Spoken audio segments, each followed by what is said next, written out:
2024 is going to be a year of agents who are making it happen. It's not going to fall in our lap, and it's going to be us going out there, making those connections, and doing what we need to do to help people. We're focused. All right. Hey, guys, thanks for hopping on. We're recording this as well so that we're able to share it for everybody that isn't able to hop on.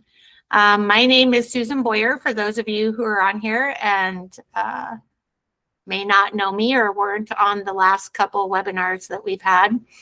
Thank you for joining us again. Del, I recognize I see you're on. Thanks for hopping on. And we have Bob Stanley from out on the East Coast. Looks like he's on here.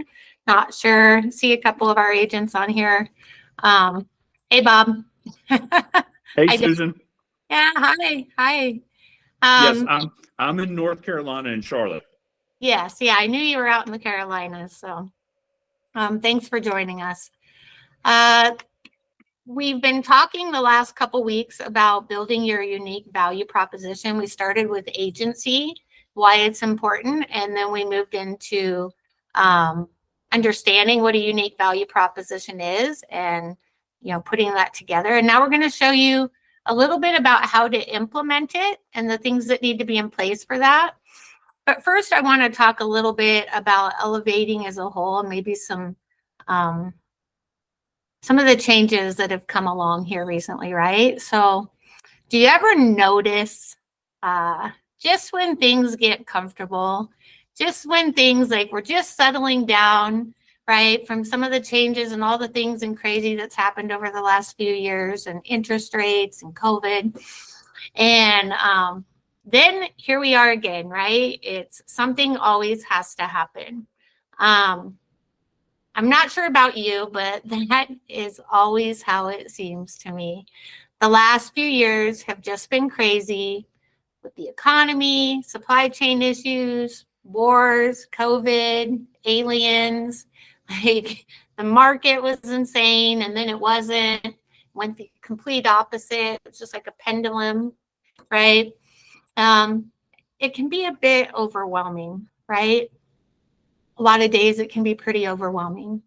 But there's one thing if I've learned, and I'm someone, it's like changes just seem to constantly be thrown at me anymore. I don't know why. I'm assuming it happens to everyone. But one thing I've learned is change is the only constant in our lives. So let's think about that. We can spend all of our time fighting it, right? We can fight that change.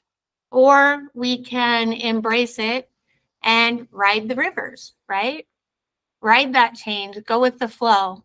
Does anybody remember, and I love this movie, even as an adult, the movie Finding Nemo.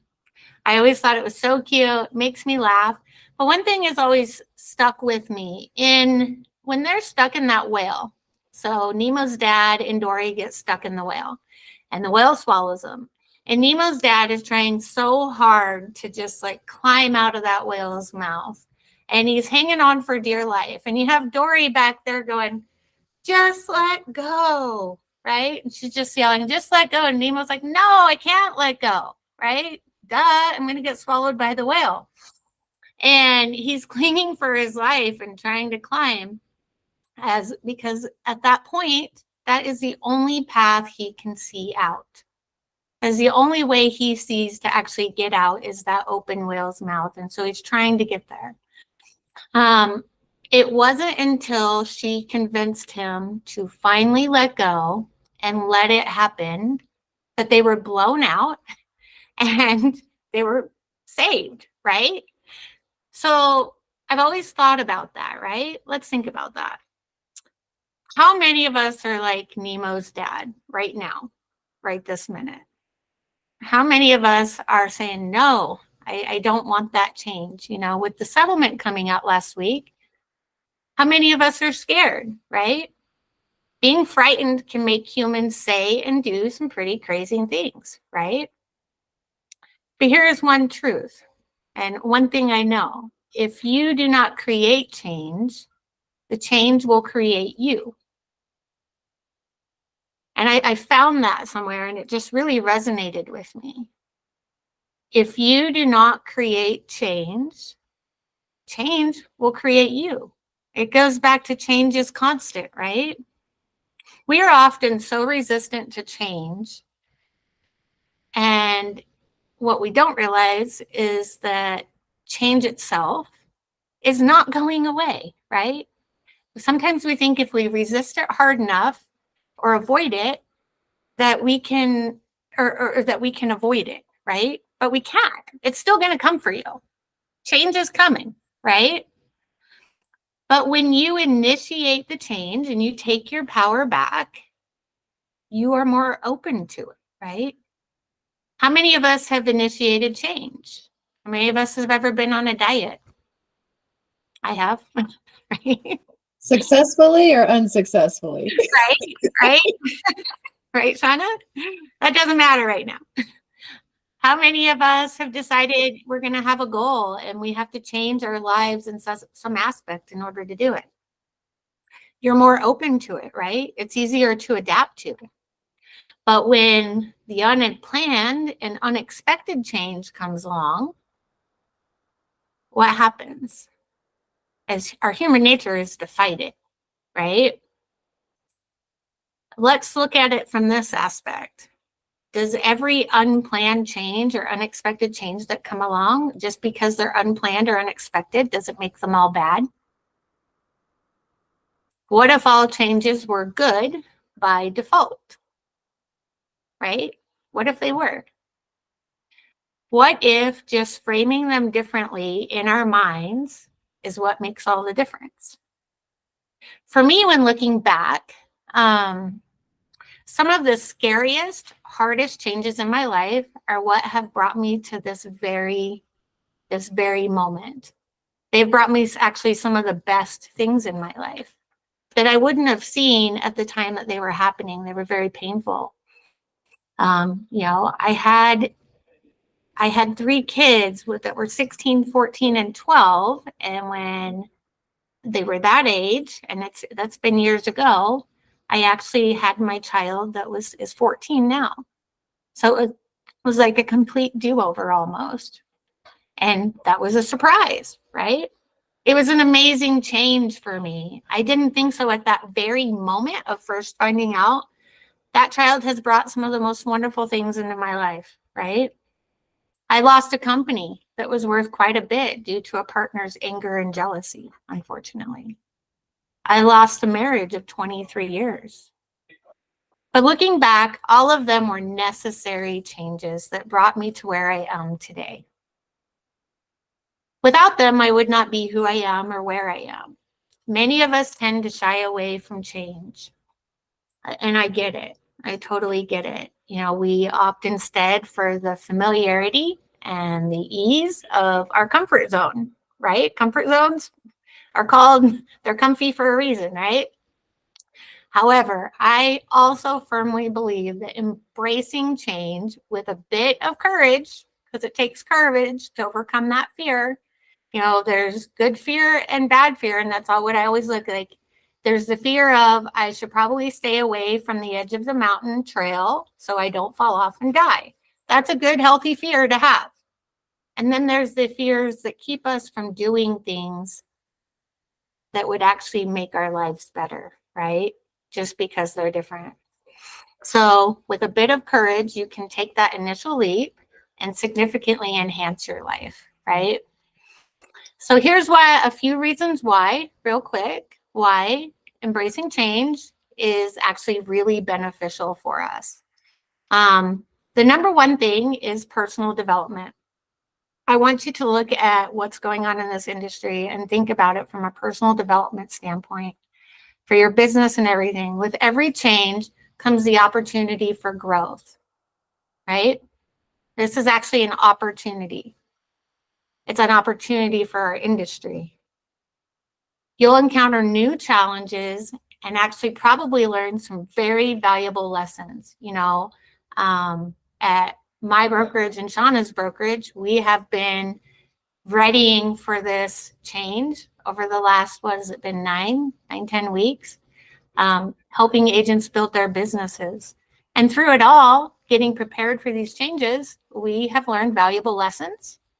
I've gained insights. I think our agents have all gained insights in all various aspects of our lives. Even if the outcomes aren't what you expected, personal development is huge, right? You also get adaptability, right? Regular exposure to change teaches us how to adjust more smoothly to new circumstances. When I was a kid, I had to move several times. I hated it. As an adult, I've had to move actual whole markets. I had to move from Illinois to Utah, right? I've moved several times in my life, but each time I do it, I've learned new things.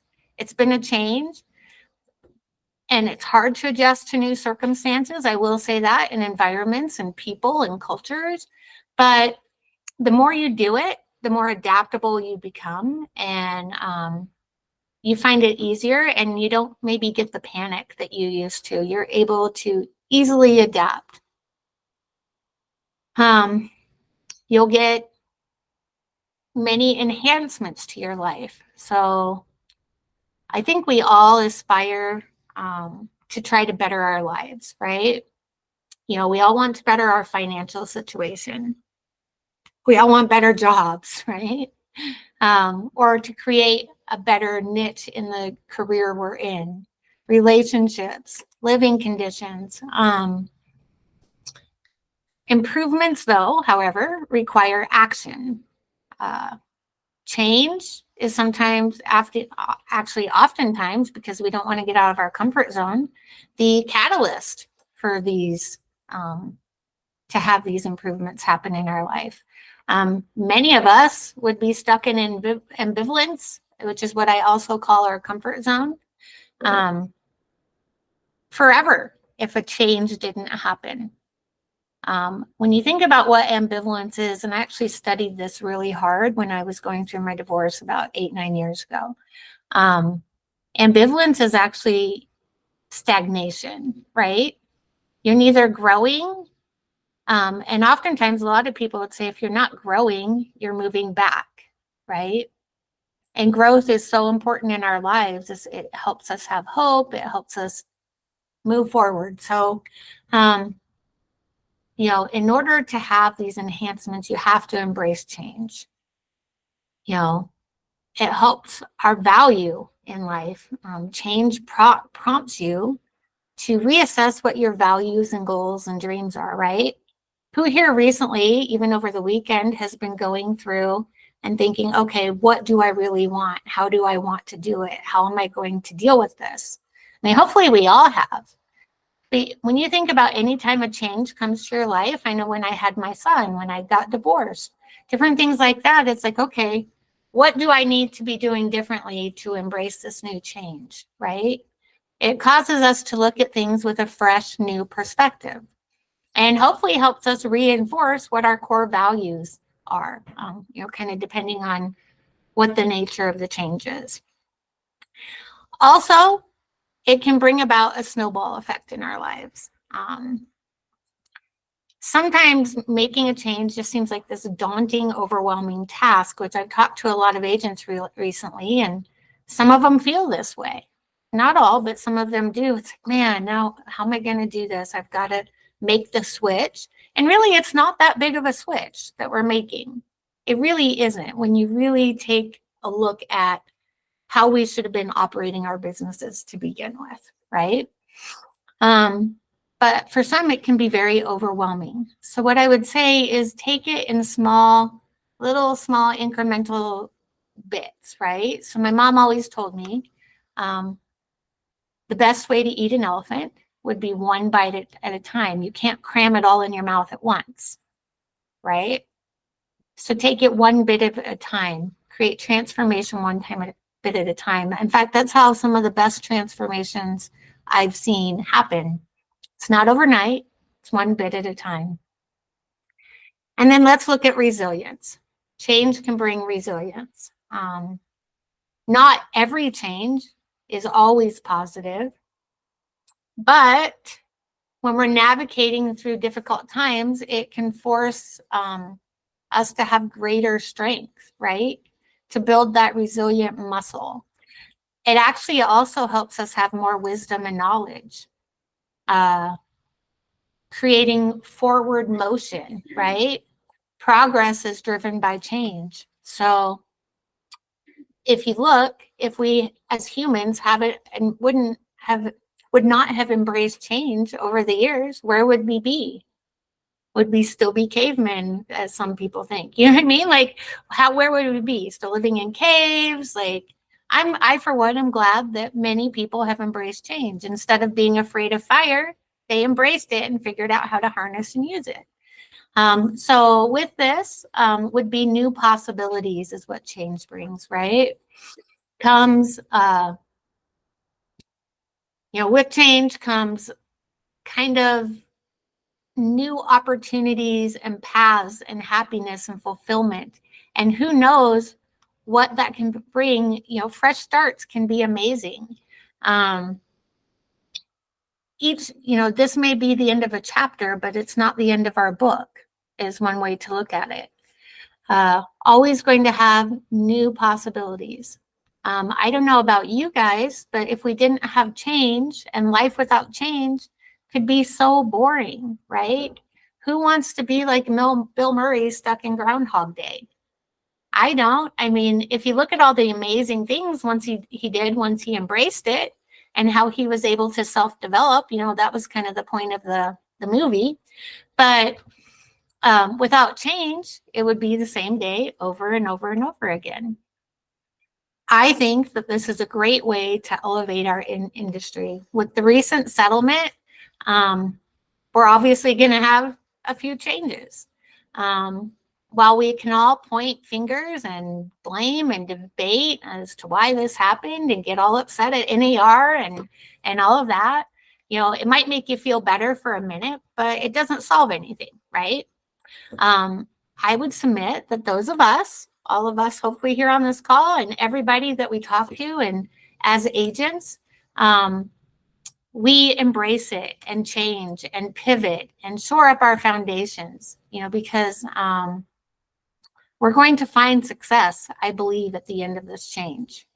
We are. So let's dive into showing our value. Last week's webinar, we talked about figuring out what our unique value proposition is.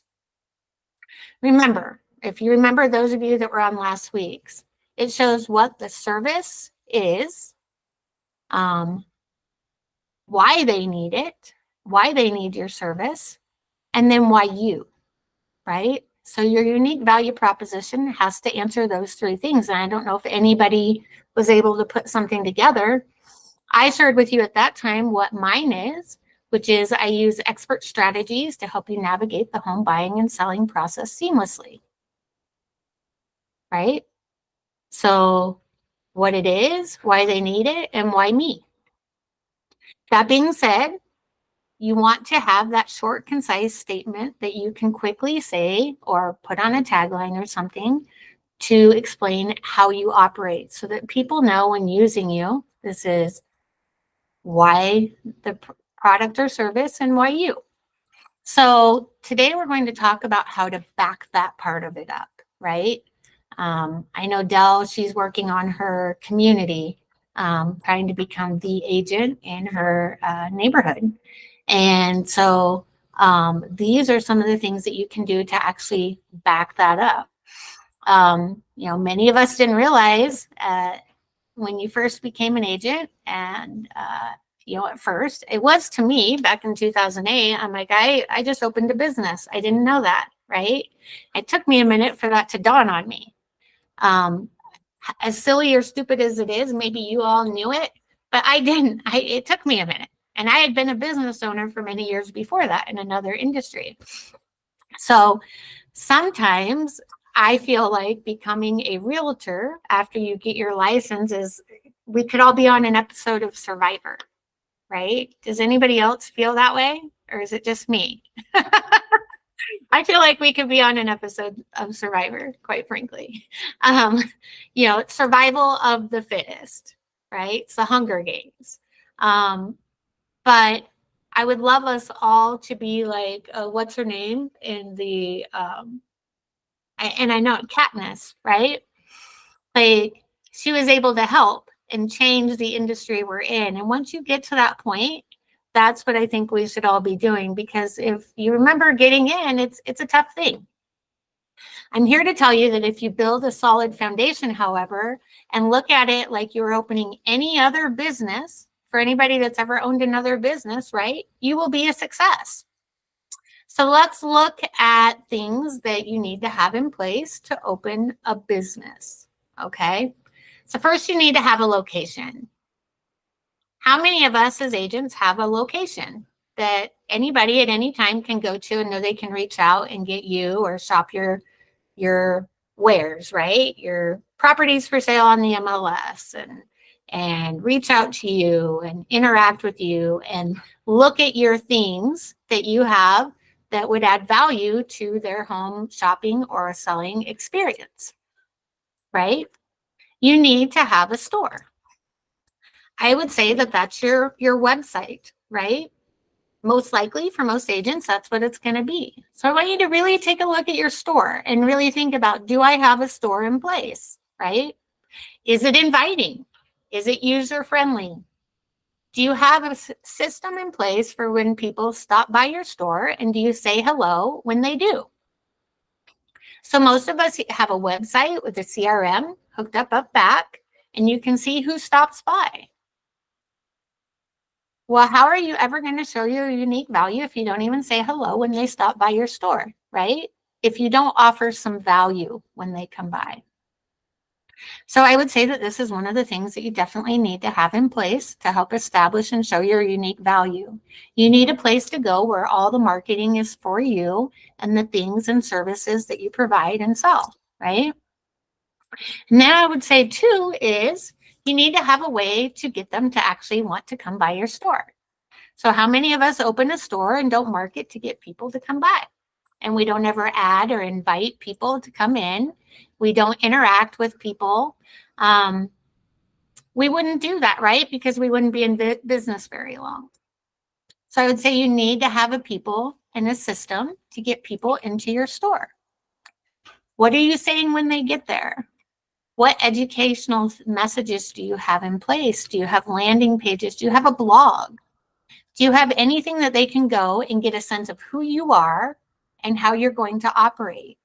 Is that same thing reflected in your social media and all the other things that you have online about yourself? Being consistent in this part is really important, right?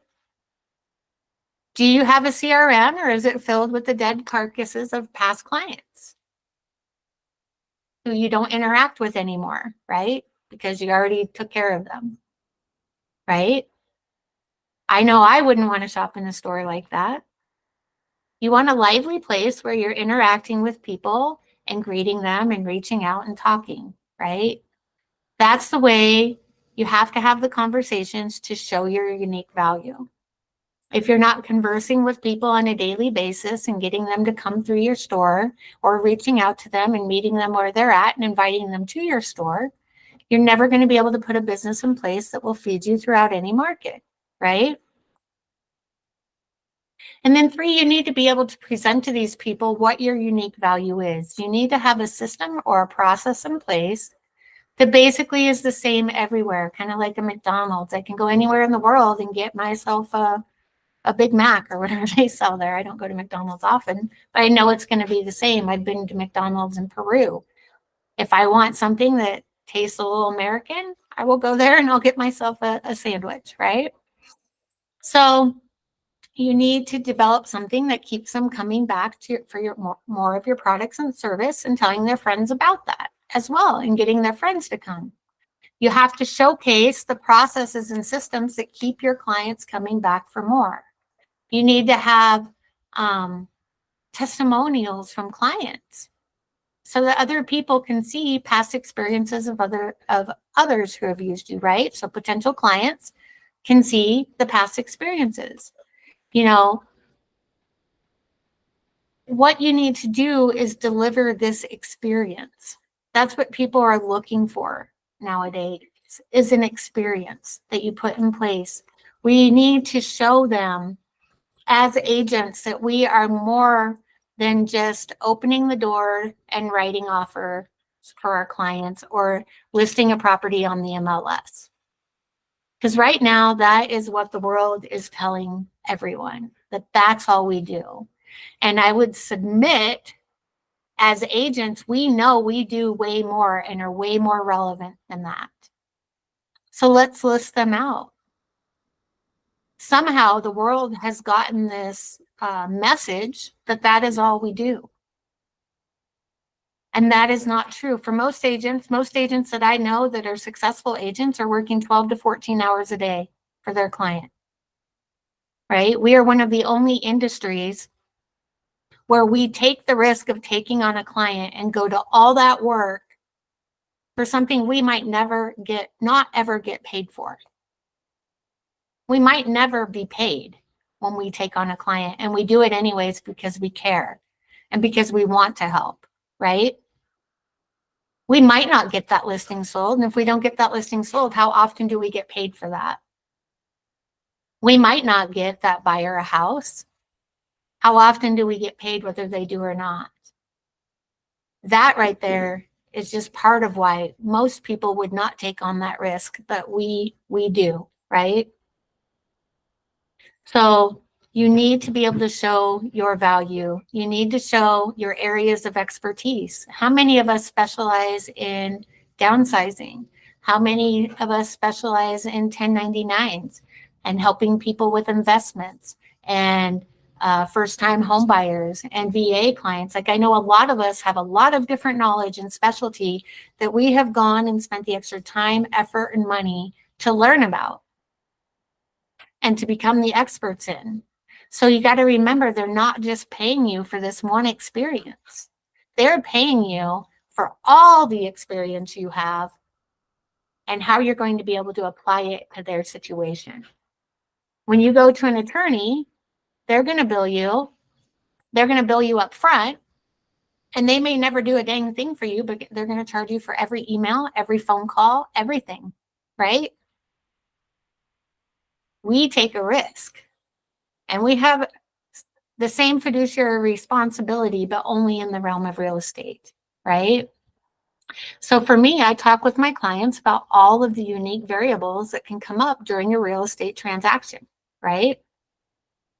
I talk with them and I show them how I am uniquely positioned with the education and experience that I have to help them avoid the pitfalls and the landmines that can come up throughout a real estate transaction, throughout the process, thereby saving my clients tens, if not hundreds of thousands of dollars. Just a tweak in an interest rate. I had a client a month ago.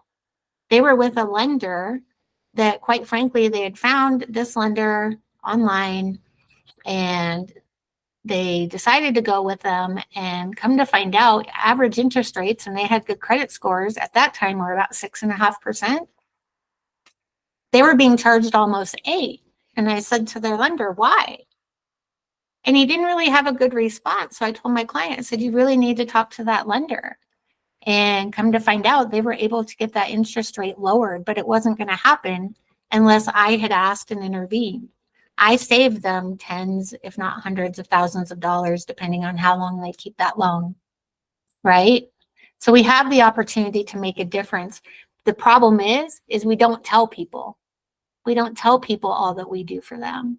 So shame on us for not showing them the difference that we can make in a transaction. So I would challenge you to come up with a presentation that shows the differences that what sets you apart. You got to remember, again, they're not paying for this one transaction. They're paying for your experience and your expertise. We are not just super key people that have access with a key. That's not what we do. They are paying you for the risk you are taking in representing them. Not only what about the E&O that we get that protects not just us, but protects our clients as well, right? They are protected when they work with an agent. We need to let them know that. They are paying you to save them time, money, heartache. These are the things that we need to focus and that we need to sell to our client as far as when we're selling our value, because that's why they hire you. It's for the value you provide. You know, remember who negotiates the repairs. Most real estate transactions fall apart during that time, right? But with a seasoned agent, if it's something that should really happen, you're going to be able to know when to tell them to hold them, fold them, or walk away, right? And be able to negotiate appropriately. You also are there to keep them motivated. It's a daunting process for a lot of people to buy or sell a home, and many would give up. But with an agent, you can help them realize stability and wealth that many, because of their fear, would be afraid to keep pursuing once they meet an obstacle. You're there to help them over the obstacle. I would like to maybe compare it to if you were going to hike Mount Everest, which is what buying or selling a home sometimes feels like to a client. If you were going to hike Mount Everest, would you want your guide to be, or would you want a guide? You wouldn't just take off and start climbing it, right? So they want a guide. And then they want to know that their guide is prepared to handle everything. So you're obviously going to ask questions of that guide. And as their guide, we need to be prepared to show them exactly what it is we do. And in fact, some of us, if not all of us, should become Sherpas. What's the difference between a Sherpa and a guide? A Sherpa is someone who knows every rock along the way. And if you don't know that, get yourself educated. Take every educational opportunity you can get, because that's how you're going to be able to show more value, right? They need our help. They need our guidance. So let's be more than just a door opener or an MLS lister, as what the national news would have other people think, right? Always study your market. These are ways, and then create a presentation that shows everything you're doing on their behalf. That's where we have failed to do. The most important thing is get that word out as to what we really do, right? On top of that, then you need to have systems and processes that back it up so that you can stay relevant in their lives forever. When you think about it, most people get an attorney and they keep them if they're a good attorney, right? They're going to go back to them time and time again for various things throughout their lives. They get a CPA usually. They get insurance reps. You are their real estate trusted advisor. Don't ghost them after the deal. Show your value after the sale as well. Keep showing that unique value so that you can be their trusted advisor for life. And then lastly, you're going to need a budget, right? You need a budget to get this message out. Some are at brokerages that it's really easy. You can do it at the touch of a button. All the technology and processes and systems are in place for free, right? Use them. Utilize everything you can for free. But you also need to have some type of a budget. You need to be able to stay relevant. You need to put money back into your business to make it grow. Just because you get a closing check, it shouldn't be Christmas. You need to make sure you're allocating your money so that you can stay in business through any market, right? Stay in business through any market. So showing your unique value and putting the processes and systems in place can be really hard, right? It's a lot of work, I can tell you. Probably a few people on this call can say the same thing, right? Setting aside time to educate yourself and open your store every day can be hard. But so can working 40 hours a week for someone else to build their business. That's a hard. So choose your hard. Which hard do you want? There's not an easy button in life, unfortunately. I've looked everywhere, can't find one. Finally came to the conclusion, I'm just going to have to choose my hard, right? There are changes happening, okay? Let's embrace the change and build it into your business plan. It could be the greatest thing that ever happened to this industry, quite frankly. I didn't ask for it. I don't think anybody did.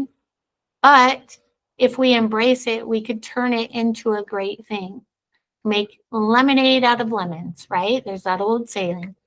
So it's up to us as agents to make sure we educate the public and pivot and show what we really do. This is an amazing opportunity to show our unique value, figure it out for ourselves, and show what it is we really do. So the next time you're tempted to resist change, consider seeking out the changes that will propel you towards your desired future instead. Okay? Consider, what can I do? It's going to happen. How can I get down this river safely regardless? And actually come out standing on top, right? And as always, without change, there would not be so many amazing things in this world, right? Look at all the amazing things we have because of change. And remember that as we're going through the following days and we're doing our hard, because eventually it's going to get easy and they're going to throw something else at us, right? It's only going to continue to make us better and better. And so I want to thank you guys for hopping on, and I'm going to open up the floor for any kind of discussion you might want to have or any questions. What are you thinking? Hey, Susan. I really liked what you said about the basically equating the storefront to the website. And as a broker here, I hear a lot of times that the agents don't feel like they have a good enough website or have the tools to be able to compete with someone like Zillow or a company as big as Zillow. I'd love to know your thoughts on that. Well, you know, I have a whole system on being your own Zillow, right? And that's quite frankly all we have to do. Zillow wouldn't be Zillow if we were all Zillow, right? Like they wouldn't have the opportunity that they have. And so that we have given them, quite frankly. And trust me, I was like a Zillow agent back when Zillow first invented that, really. Like, was it 2010, 2011? I was a Zillow agent. So that being said, I guess what you're asking, Shauna, is how they would compete with someone who doesn't have a website. Is that what you mean? No, just the marketing and everything that Zillow has behind them. Like, how can they create a similar experience to how customers feel on Zillow on their own experience, on their own website? Well, it depends on what your website offers, right? So first of all, when you're going to be marketing, you need to have the system. And this is one thing I would just make sure it has. You have a front end website that's user friendly, right? You have a back end that you can see what's going on that website, who's stopping by. And then you write I always call it like a lead cadence as to what you're going to do when they stop by. Okay. Are you going to reach out and say hello within the first 5 minutes? Or are you going to let them sit in your store and leave without ever hearing from anyone? Right? Are you going to do follow-up emails and marketing? Are you going to, it's very easy to implement a weekly email plan for people who have come by and given you their email, right? How are you going to educate the people in your sphere? Is it a weekly email? I know Dell is sending out magazines every other month, right? I know, how are you, for the people that you have chosen to show your unique value to, how are you going to do that? You need to have that system in place, and then you need to stay consistent with it. Because that's all it takes. Zillow doesn't even reach out to these people other than through email. They don't reach out to these people other than they're educating them through email and they're sending them homes every day. So when I figured out that's what Zillow was doing, that's what I do. If they've stopped by, I'm sending them homes every day. I set them up a search, and then I'm reaching through and texting out different ones, even to people I don't know, until they respond or say hello, right? So I'm constantly reaching out that way. Did that answer your question, Shauna? I don't know if that was really. Yeah. You're good. Hold on just one second. I've got some noise in my background.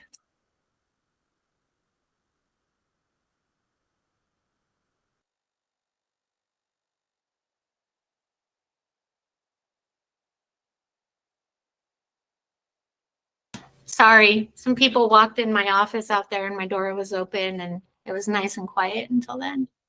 Anybody else have any questions or thoughts about change or how to kind of put together your unique value? You're going to have a really hard time showing your unique value if you don't have a targeted, like an actual target, like a bullseye on your target. This is who I'm marketing to. This is why I can show them value. And this is what I'm going to do to continue marketing to them, thereby bringing them through the funnel so that when the opportunity comes for them to buy or sell, they're going to think of me first. And when they think of me, I'm going to have such a great way of showing my unique value that they use me. Then they're going to have such a great experience using me that they're going to come right back up through the funnel and bring others with them. Does that make sense? It's really, really simple. And maybe it sounds so simple that you're like, it can't be just that. But it really is. And I think we all try to make it into this really crazy things that we have to do and crazy things we have to do to set ourselves apart. And I've seen some wild things that may work for some people. But you don't have to do that to get business in real estate. You know, you don't have to be a social media king or a queen. If that's part of your marketing plan, then that's great. But if it's not, there's many other ways to do it. And you just have to pick the ones that work and stay laser focused and consistent with them. Right? Any other questions? Any comments? Thoughts, fears, concerns? Del, you're quiet this week. I was a bit chatty last week. I've had a lot on my mind with this change that you've been talking about because I've been trying to absorb as many videos, interviews, ask other people questions, etc., to get a good broad understanding of what may or may not happen. Mm-hmm. My personal opinion is that I think buyers are going to suffer a little bit. I think we need to find a way to help them because I think the default reaction is going to be that sellers are going to think that when they finally get their head around it, they're going to say, oh, I don't need to pay X anymore because we're not paying the buyer's agent. So that was so unfair. So I only need to pay half X. But they're still going to expect to get the same price for their home. So the sellers are going to be profiteering a little bit. Well, so I notice in what you're saying, I get where you're coming from, right? And those are the fears that are out there for us and the way that the media is portraying it, right? That's what they would tell the consumer. Yes, and that's what we're up against is what the media, because, I mean, you've probably seen the headlines that even Bigger Pockets have put out that NAR have cancelled this 6% commission standard. Well, there's never been a standard and it's never been 6%. It's just, and for somebody like Bigger Pockets to put out an article with that heading, I thought was really, really bad. Right. I get where you're coming from and I feel the same things that you're feeling. But at the same time, whose job is it to combat the poor information that's out there? Yeah, we have to do it. It has to be us. And that's what I've been working on this last, few days since it's all come out, is coming up with a unique way to do it. Yeah. And you can, like, if we are all educating the listing the people that we work with, the sellers, right? We're educating them as to why it's beneficial for the other side to have representation and for us to facilitate them being able to pay for their representation. 89% of home buyers last year used an agent. Why? They don't want to climb Mount Everest on their own. They've never done it before, most of them. We had a lot of first-time home buyers. Even people who have done it 2 or more times want an agent. It's very hard to find the house, to know what to do, to know what to offer, to get the right paperwork.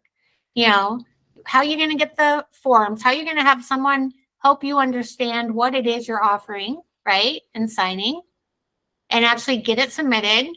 And how is it that you're going to have someone avoid pitfalls, maybe recommend a 1031, maybe recommend a different, you know, there are so many variables. I've identified over 122 plus that there are so many variables that can come up in the real estate transaction. As agents, we need to put that together and show them, hey, we've made it look so easy. When you look at all the real estate TV shows and everything, what's it always show? Opening a door. That's pretty much, you know, so that's their perception, and shame on us for staying quiet and making it look easy. Now, further to what you said about change, actually, for any buyer's agent out there, this is actually an opportunity, because how does an unrepresented buyer make an offer? Where do they get the paperwork from? What format are they going to put it in? All the things that a buyer's agent does now, negotiating the different, as you said, the repairs, coordinating it, getting it done in the timelines. Are you aware of the timelines? Why haven't you got the resale package yet within the timeline deadline? Where is it? So that's the opportunity for anybody that wants to be a buyer's agent, because I know some people like to be buyer's agents because they like that interaction, to go and show homes and to negotiate and do all that. Other agents like to be the listing agent, and that's great. But anybody that's sort of thinking, oh, what am I going to do now? It's really an opportunity for a buyer's agent to be something special. It's an opportunity for every agent. That's so true, Del. And I would say it's the same for listing agents. And I would hope that as listing agents, we're educating and showing. For me, I don't want to deal with an unrepresented buyer on one of my listings. I don't. It's a liability. And quite frankly, it's not going to save my seller a dime, because I'm going to charge them for me having to deal with another side. Like, that's how I feel about it. It's a lot of work. They're loose cannons, and I have to try to facilitate a proper closing. That's an additional service for me, right? So it's not saving my listing client any money. Either way, they're either going to pay me to do it for an unrepresented buyer, or they are going to pay a buyer agent. I actually would prefer them to pay a buyer agent, because it's very hard to deal with an unrepresented buyer. And quite frankly, I don't want the liability either way, right? That's how I feel. That's how I operate. Everybody operates their own way, but hopefully, you know, I don't want to send people to court without an attorney, or with the same attorney trying to represent both sides. I wouldn't recommend it, and I don't recommend it in real estate. And so that's my stance on that. Everybody can have their own, right? So, but that's how I'm going to move forward educating, right? Does anybody else, or Del, or anybody have anything else that you want to add to this? Or we always love to hear from everybody. Anything? Nothing? Everybody's happy, confident, ready to go. Hopefully we were able to add some good value for you guys today. Hopefully it helps understand and walk through some. We dive deeper into these things in our academy, and we actually set up an actual business, help you set up your own business in the 10-week program. So It's really good. You walk away with all the tools that you need, the scripts, the understanding, the education, all that you need, as well as the accountability. And it gives you a whole way to build your business so that you can be resilient and fed through any market. That's our goal, is to get you a business that will feed you through any market. So thank you all for joining us.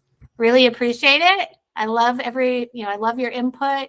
Love that you showed up, and always feel free to reach out to us. We're happy to answer questions, anything like that. So thanks for hopping on, and we'll notify you again when we do some more webinars. Okay. Thanks, everybody. Thanks, Susan. Bye-bye. Thank you. Bye.